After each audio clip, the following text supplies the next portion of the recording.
बेटा आज वर्कशीट 42 में 42 वर्कशीट है जो इसमें वृत्त का चैप्टर जो है उसके बारे में पढ़ेंगे। वृत्त की स्पर्श रेखा के बारे में है। ये पहले 9th में 8th में वृत्त के बारे में पता होगा, उम्मीद है। ये एक वृत्त है, ये इसका केंद्र। अब जैसे याद कीजिए और बताइए, पहले इसी को देखिए। ये चित्र है, ये DAC रेखाखंड CD क्या कहते हैं इसको? इसमें आएगा जीवा।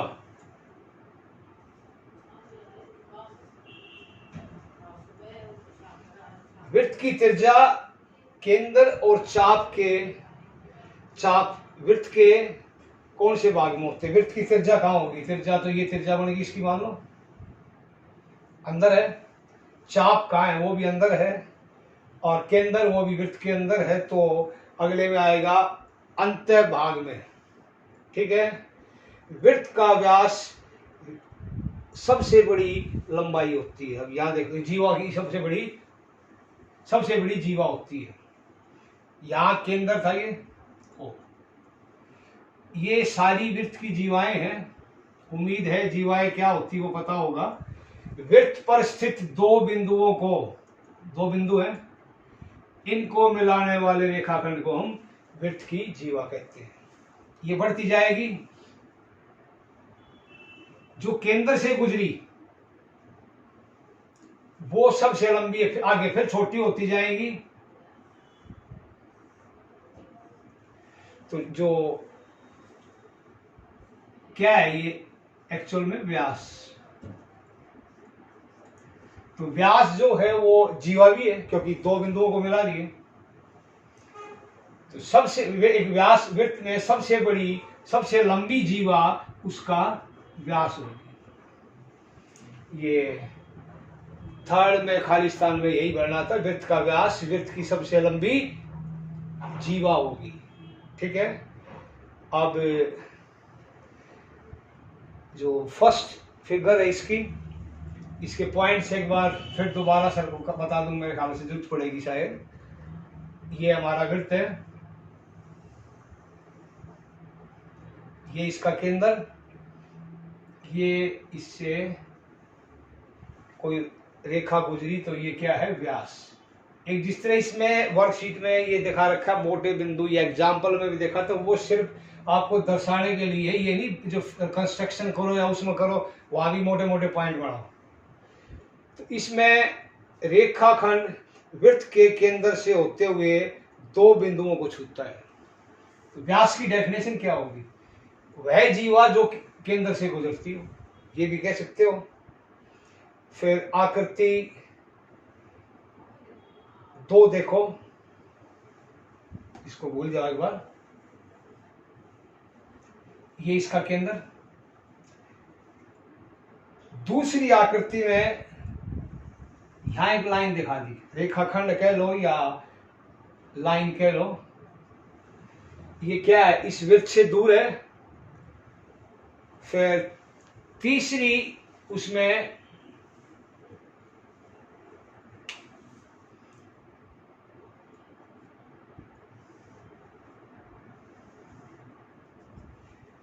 ये इसको स्पर्श कर रही है एक पॉइंट पर। एक लाइन वृत्त को एक ही पॉइंट पर स्पर्श करेगी, और ये जिस बिंदु पर स्पर्श करती है ये क्या कहलाता है? स्पर्श बिंदु, पॉइंट ऑफ कांटेक्ट, स्पर्श बिंदु। और ये रेखाखंड या रेखा क्या कहलाएगी? स्पर्श रेखा, टेंजेंट लाइन। ये 9th में सारा आ चुका था बेटा। अब एक शब्द है छेदक रेखा। छेदक रेखा जो वृत्त में से गुजरती हो। जिस तरह चाप में और छेदक रेखा में फर्क है। चाप तो वृत्त के ऊपर ठहरेगी, यानी कि वृत्त के ऊपर स्थित बिंदुओं को जीवा कहते हैं। चाप गलत कह गया मैं, चाप ये इससे चाप है। छेदक रेखा जो आर पार निकला है उसको कहते हैं वृत्त की छेदक रेखा। तो 3-4 टाइप की हो गई है। एक जीवा, फिर एक सब चाप है। चाप ये जो कर्व है ये इसकी जीवा। जो छेद करके निकल जाए वो छेदक रेखा, जो स्पर्श करे वो स्पर्श रेखा। अब पहला प्रश्न, ये डायग्राम दिखा रखी इसने, वृत्त की जीवा वृत्त की छेदक रेखा से किस प्रकार भिन्न है। जीवा और छेदक रेखा, देखो ये ब्लैक वाली छेदक रेखा है और ये जीवा मान लो। तो क्या आंसर आएगा इसका, किस प्रकार भिन्न है। छेदक रेखा वृत्त के पार नहीं निकल, सॉरी, छेदक रेखा वृत्त के पार आर पार निकलती है और जीवा नहीं निकलती। फिर वृत्त की जीवा, छेदक रेखा, स्पर्श रेखा, इसमें तुलना, ये पॉइंट दे रखे हैं यहाँ पर। जीवा वृत्त के अंदर होती है, छेदक रेखा वृत्त के बाहर निकलती है, अंदर से बाहर दोनों। और स्पर्श रेखा कहाँ है, वृत्त के बाहर है। छेदक रेखा का फिर ये दे दिया, ये मैं दोबारा पढ़ दूं। जीवा वृत्त के अंदर स्थित होती है, फर्स्ट पॉइंट। सेकंड, वृत्त के 2 बिंदुओं पर छूती है, ये 2 पॉइंट छू दिए इसने। फिर थर्ड था, केंद्र से होकर जा सकती है, यानी कि जब व्यास होगा हमारा, जो सबसे लंबी जीवा है वो केंद्र से होकर जा सकती है। अब छेदक रेखा क्या होती है, वृत्त को प्रतिच्छेद करती है, उसमें छेद करके निकल गई आर पार। वृत्त को 2 बिंदुओं पर प्रतिच्छेद करती है, एक पॉइंट ये, दूसरा ये, और केंद्र से होकर जा सकती है। तो ये भी छेदक रेखा बन सकती है हमारी। थर्ड, स्पर्श रेखा क्या होती है, ये वृत्त के बाहर है, वृत्त को एक ही बिंदु पर छूती है और कभी भी केंद्र से होकर नहीं जा सकती, क्योंकि वृत्त के अंदर अगर चली गई है तो वो स्पर्श रेखा कहाँ रह जाएगी।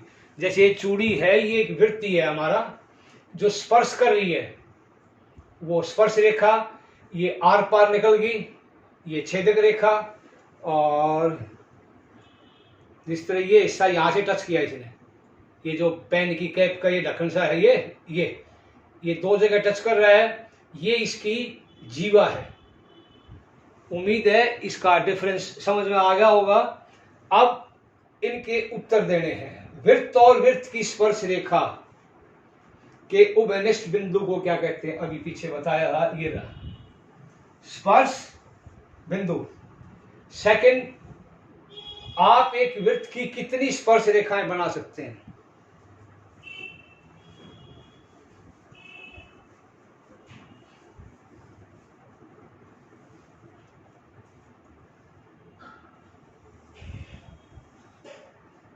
एक ये रही, एक इस साइड आ जाएगी, यहां भी बना सकते हैं हम, और यहां भी। ये यहां की बजाय यहां टच कर की बात हुई है। तो मैक्सिमम एक सर्कल पर टेंजेंट लाइंस जो होंगी, एक वृत्त पर स्पर्श रेखाएं कितनी होंगी, 4। वो अलग बात है एक ही बिंदु से कितनी गुजरेंगी, जैसे ये सर्कल है, इस पॉइंट से कितनी स्पर्श रेखा जाएंगी, इससे मैक्सिमम 2 जाएंगी, ये ध्यान रखना। और अगर पॉइंट वृत्त के ऊपर है तो यहां से कितनी स्पर्श रेखा जाएंगी, केवल 1। अब क्वेश्चन में पूछा आप एक वृत्त की कितनी स्पर्श रेखाएं बना सकते हैं, तो 4। थर्ड, चित्र द्वारा वृत्त की छेदक रेखा और स्पर्श रेखा में अंतर स्पष्ट कीजिए। तो पहली बात तो जो सर्कल बनाओगे, वृत्त बनाओगे, प्रकार से बना लियो, कहीं पेन से खींच दो काम। एक वृत्त बना लिया हमने,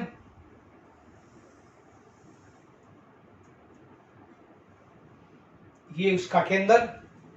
स्पर्श रेखा ये पॉइंट है हमारा, स्पर्श कर रही है अगर मान लो,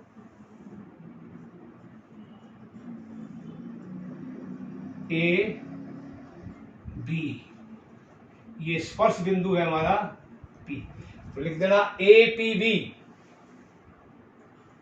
ए पी बी एक स्पर्श रेखा है। छेदक रेखा कैसे बनाओगे? कहीं से बना लो, मर्जी आपकी, लेकिन आर पार जाए वो। ये एक ही पॉइंट पे टच कर रही है, इसके साथ भी बना सकते हो।